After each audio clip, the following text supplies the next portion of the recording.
Olá, muito obrigada pela entrevista aqui na CBN, seja bem-vinda. Olá, Letícia, muito obrigada pelo convite, estou à disposição. Doutora, antes da gente começar, vamos explicar, detalhar sobre o que é o Alzheimer, né? O que caracteriza essa doença? O Alzheimer é uma doença neurodegenerativa, onde a gente vai ter a diminuição da capacidade cognitiva do paciente com o tempo. Você vai começar, os familiares ou quem convive com o paciente, vai começar a notar pequenas alterações do paciente ficar mais repetitivo, da pessoa cortar o assunto e voltar em assuntos que já foram falados, ou como se nunca tivesse tido aquela notícia. Começa bem devagar e muitas vezes é aquela coisa, só tô cansado, tô esquecido, tô esquecendo algumas coisinhas, e a gente vai vendo piorar da coisa com o tempo.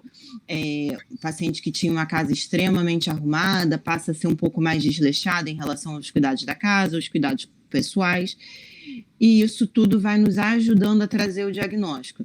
Normalmente esse diagnóstico acontece com 1, 2 anos de evolução, porque logo nesses primeiros sintomas não é dada muita atenção para esse paciente, para esses detalhes da vida, porque todo mundo acha que esquecer depois de uma certa idade é normal. Então vem muito essa coisa do, ele já está com uma certa idade, então é normal estar esquecido. Uhum. E quais são esses sintomas que as pessoas, os familiares principalmente, precisam ficar atentos? Paciente que já vem com um quadro cognitivo, que já vem com um quadro depressivo, insônia, são coisas que a gente precisa ficar mais atento, que existem alguns estudos que conseguem mostrar que esses antecedentes podem piorar, e principalmente os sintomas de esquecer familiares conhecidos, mas que não tem tanto convívio no dia a dia, se perder em locais conhecidos, não lembra como chegar em casa, ficou confuso no meio da rua porque ficou meio desorientado, está sempre perguntando a mesma coisa. Alguns pacientes podem achar que estão sendo roubados porque não lembram onde guardam os próprios pertences, próprio dinheiro, esquecer senha de banco. Então, esses pequenos esquecimentos, se forem ocasionais, ok, a gente tem uma vida agitada, o paciente idoso hoje em dia é um paciente que tem uma vida ativa, então isso pode acontecer. Mas isso ser frequente, corriqueiro, a gente já tem que acender o sinal de alerta e procurar um neurologista, procurar um médico para fazer uma investigação. Uhum. E em relação aos transtornos, eles podem preceder sinais de Alzheimer? Como que é isso? Alguns transtornos podem, que nem depressão, insônia, alguns casos de ansiedade já têm documentado que os pacientes que têm esses transtornos psiquiátricos, essas alterações de humor, têm uma tendência maior a evoluir para Alzheimer, porque você pode ter um fator que o paciente não consegue, quando está deprimido, ansioso ou não conseguindo dormir direito, ele não vai manter uma capacidade cognitiva plena em idades mais novas. Então, com o tempo, isso vai piorando e podem realmente desencadear e levando a esse diagnóstico de uma doença de Alzheimer. Uhum. E como que é o tratamento? Tratamento a gente faz com medidas medicamentosas. Existem alguns medicamentos que são para retardar a progressão do Alzheimer. A gente muito dificilmente consegue regredir para o paciente voltar ao seu estado normal. A gente faz antimedicações para não ter essa progressão rápida.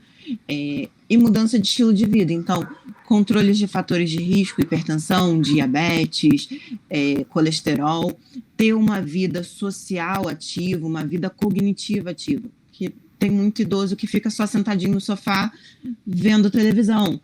Isso, para a parte cognitiva, é muito prejudicial. A gente precisa que esse idoso tenha suas atividades, atividade física, uma atividade intelectual. Muitas vezes o que eu recomendo tenta aprender algo novo. Aquele paciente que já não tem um comprometimento cognitivo tão grave, que está no início, tenta aprender uma língua. O paciente idoso, às vezes, não tem muito manejo com o computador, tenta aprender informática, porque isso gera conexões neurais novas e isso acaba retardando a progressão do Alzheimer. Uhum. E dentro disso, quais os cuidados que devem ser tomados, em relação a essa doença? Os cuidados Cuidados principalmente do dia a dia e atenção ao paciente idoso. Então, o cuidador, a gente orienta ele sempre a ter cuidados com deixar o paciente ir ao fogão, cozinhar, porque ele pode esquecer aquele gás aberto, ele pode esquecer a panela no fogo. Cuidados em relação, dependendo do grau de avanço de doença, o paciente não poder mais morar sozinho, porque ele não vai ter como gerenciar a própria vida de modo adequado. Então, podendo tomar golpes, podendo até mesmo ser passado para trás em algumas situações, principalmente financeiras. A gente sabe que isso acontece com uma certa frequência com os pacientes idosos. Aumenta o risco de queda, aumenta o risco de acidentes domésticos também. Então, a gente recomenda muito que os cuidadores, a familiar, pessoas próximas, tenham esses cuidados com o paciente para que ele não evolua com essa piora física também e não tenha nenhum prejuízo maior a nível financeiro, a nível de bens, essas coisas. Uhum. Qual que é a incidência do Alzheimer, né, no Brasil? Como que são avaliados esses números dessa doença, da evolução, avanço, né, enfim, dessa doença? Com o envelhecimento da população, a gente vem tendo mais casos e a gente também tem mais ferramentas para esse diagnóstico. É um diagnóstico basicamente clínico que a gente faz a nível de consultório, só que a gente primeiro vai excluir todos os outros causas reversíveis de quadro cognitivo. Então, se faz ressonância, se pede exames, e a gente vê que com esses avanços de tecnologia, de espectrometria e outras tecnologias, hoje em dia a gente tem teste genético para alguns tipos de Alzheimer, esse diagnóstico vem aumentando lento e gradativamente. Mas o principal fator é o envelhecimento da população de uma forma geral. A gente passou de uma população que vivia ali em torno de 70, 75 para 80, então isso vai aumentando o número de casos. Uhum. A gente vê essa evolução, né, para o diagnóstico, mas não vê essa evolução em relação aos tratamentos, né? Você falou que dificilmente a gente consegue regredir o Alzheimer. Como que está a medicina em relação a isso?